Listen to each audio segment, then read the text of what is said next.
চট্টগ্রাম বন্দরে দীর্ঘদিন পড়ে থেকে নিলাম অযোগ্য হওয়া ৫ কন্টেইনারের অন্তত ৯১ মেট্রিক টন এনার্জি ড্রিঙ্ক ও শ্যাম্পু ধ্বংস করেছে কাস্টমস কর্তৃপক্ষ।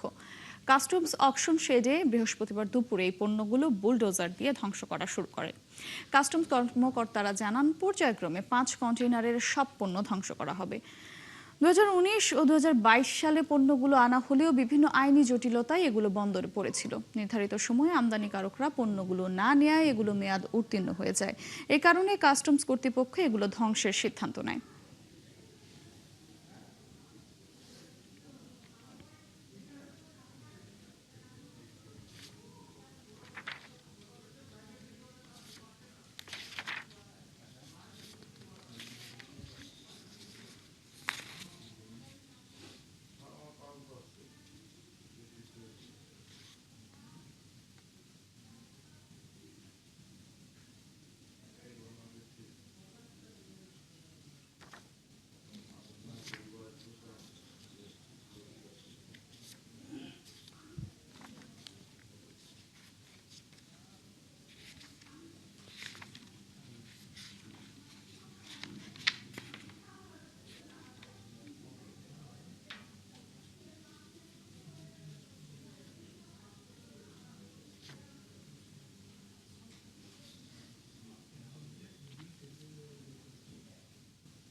আজকে আমাদের কাস্টমস অকশন শেডে ৫ কন্টেইনার এনার্জি ড্রিঙ্কস এবং personal care products like shampoo এই ধরনের পণ্য আমরা আজকে এখানে ডিসপোজ করব বা ধ্বংস করব।